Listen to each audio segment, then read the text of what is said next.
God had made a covenant with Jacob's grandfather, Abraham. Then God told his promise to Jacob's father, Isaac.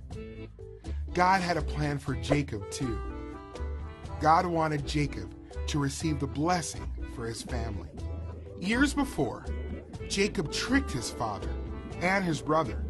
He stole the blessing from Esau. Then Jacob ran away to escape Esau's anger. God met with Jacob and promised to be with him. After 20 years, God told Jacob that it was time to go home.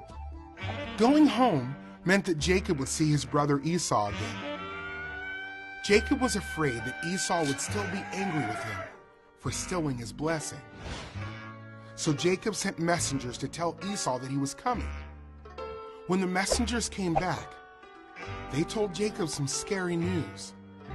Esau was coming to meet Jacob, and he had 400 men with him.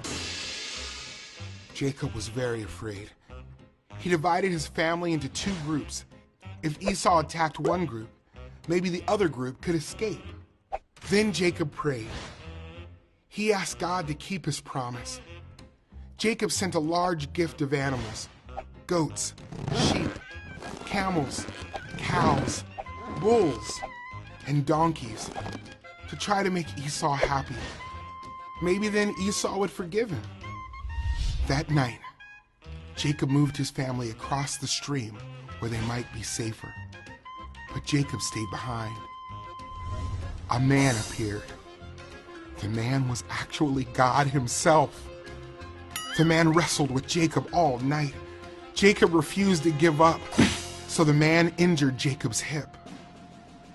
But Jacob would not let him go. "I will not let you go unless you bless me," Jacob said. "Your name will no longer be Jacob," said the man.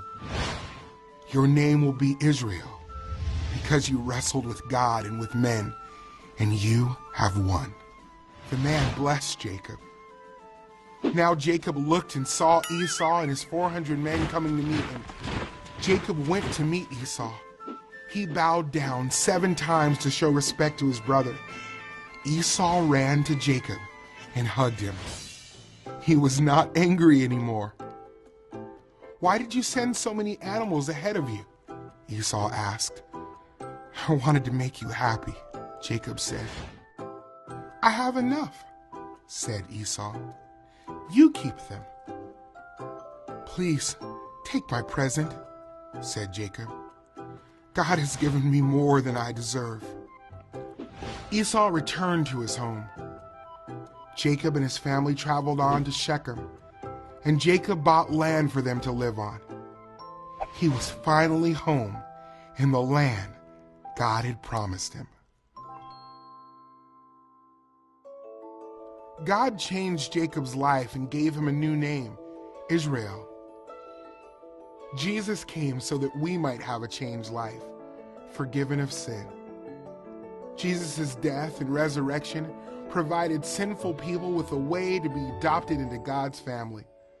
When we are adopted into the family of God, we also receive a new name, children of God.